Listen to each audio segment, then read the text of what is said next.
Eco plus का नया आविष्कार Eco Plus Hexa Power TMT इसकी प्रीमियम क्वालिटी व उन्नत जंग रोधक क्षमता दे बेजोड़ मजबूती। इको प्लस सीमेंट और स्टील, इस पर है देश को भरोसा।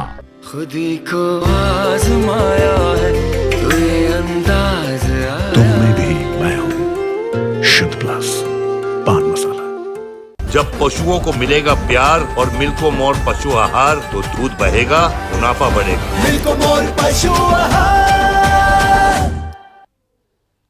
नमस्कार, आप देख रहे हैं लोकमंच न्यूज और मैं आपके साथ प्रियंका राजपूत। बात करेंगे बुलंदशहर की। बुलंदशहर की अनूप शहर विधानसभा सीट पर वीआईपी पार्टी के राष्ट्रीय अध्यक्ष मुकेश साहनी पहुंचे और जहां बीजेपी सपा कांग्रेस पर निशाना साधा और कहा कि अनूप शहर विधानसभा से अनीता कश्यप के लिए वोट मांगे। आपको बता दें कि वीआईपी पार्टी से अनूप शहर विधानसभा सीट पर अनीता कश्यप प्रत्याशी हैं और क्या कुछ कहा, देखिए। वीआईपी पार्टी के राष्ट्रीय अध्यक्ष मुकेश साहनी का आज बुलंदशहर दौरा हुआ, जो कि अनूप शहर विधानसभा से अनीता कश्यप जी वीआईपी पार्टी से प्रत्याशी हैं। क्या रुझान होगा, जनता पर क्या प्रभाव पड़ेगा? आज वीआईपी पार्टी के राष्ट्रीय अध्यक्ष व कैबिनेट मंत्री यहाँ आए। हमारे माननीय मंत्री जी आज बुलंदशहर की धरती पर पधारे, मैं उनको धन्यवाद करना चाहती हूँ। और जो है उनका रुझान जो हमारे इलेक्शन का है अच्छा निकल के आएगा। दूसरी चीज़, आज उन्होंने हमारे कश्यप समाज को, हमारे जो गरीब समाज है सबको पता चल गया कि आज हमारा भी कोई नेता हमारे बीच में उतर के आ चुका जो हमारे हक और अधिकार की बात करता है। और मैं सभी से अपील करती हूँ कि अब सब एक प्लेटफॉर्म पे आ जाइए। हमारा नेता निकल के आ चुका है। अब चंद राशन के लिए, चंद गेहूं के लिए, चंद पैसों के लिए अपने ईमान को, अपने धर्म को मत बेचिए।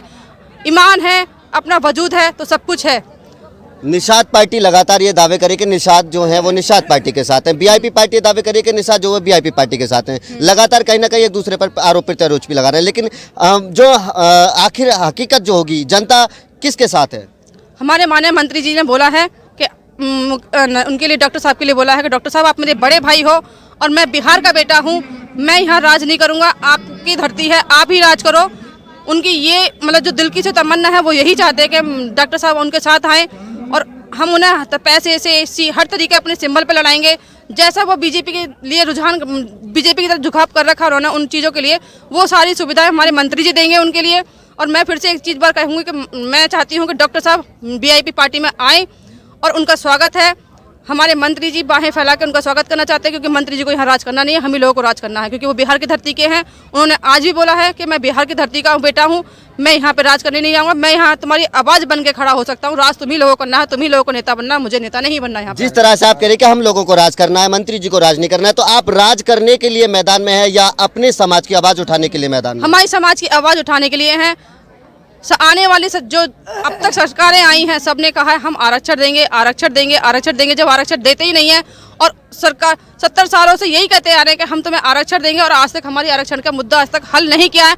वोट दो, उसके बाद आरक्षण देंगे, सरकार बनाओ, उसके बाद आरक्षण देंगे। कितनी बार आपको सत्ता मिलाएं, कितनी बार आपको पावर मिलाएं, हमारा आरक्षण तो आप हर बार खा जाते हो और हमें झूठा दिलासा देते हो कि हमें आरक्षण मिलेगा, उसके बाद ही अब हमने तो तय कर लिया जब हमें आरक्षण मिलेगा जब भी आपकी सरकार बनेगी, उससे पहले आपकी सरकार नहीं बनेगी। हमारे समाज इनका बहिष्कार करता है हर तरीके से। जिस तरह से राष्ट्रीय अध्यक्ष जी ने अभी यहाँ पर आपके समाज को संबोधित करते हुए कहा कि बिहार में भारतीय जनता पार्टी से गठबंधन की सरकार उनकी है, लेकिन यूपी में भारतीय जनता पार्टी को हराने के लिए चाहे किसी भी पार्टी को वोट दे देना, लेकिन भारतीय जनता पार्टी को वोट मत देना, ऐसा क्यों कहा उन्होंने? क्या कहेंगे आप?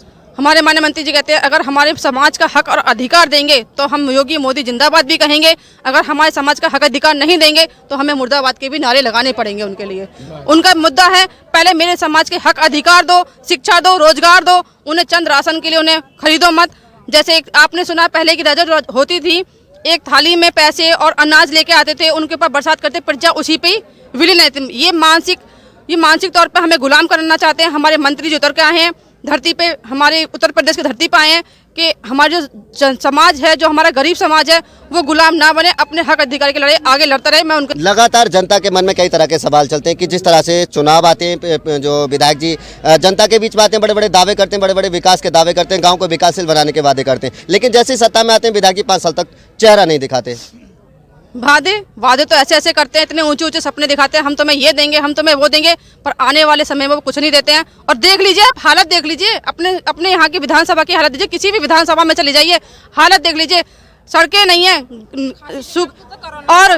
और उसमें क्या कहते हैं, सड़कें नहीं है, घर मढ़ैया नहीं है, किसी को राशन नहीं है, और हमारे पीछे बहन बोल रही है कि वो बोल रही है कि खांसी जुकाम पे तो कोरोना बता रहे हैं। आप उनसे भी खांसी जुकाम पे तो कोरोना बताते हैं। इन लोगों को जनता सब जानती है।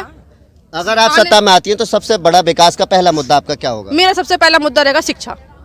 अगर शिक्षा है तो सब कुछ संभव है, शिक्षा नहीं है तो कुछ भी संभव नहीं है। अनूप सर विधानसभा प्रत्याशी वीआईपी पार्टी से यहाँ प्रत्याशी हैं अनीता कश्यप, लगातार निषाद वोटों को साधने का काम कर रही है। हालांकि आज ही बुलंदशहर के अंदर कई पार्टियों से अलग अलग कद्दावर नेताओं का प्रचार प्रसार जो है वो लगातार जारी है। वहीं वीआईपी पार्टी के राष्ट्रीय अध्यक्ष मुकेश सहनी जी भी बुलंदशहर के अनूप सर विधानसभा पर पहुंचे।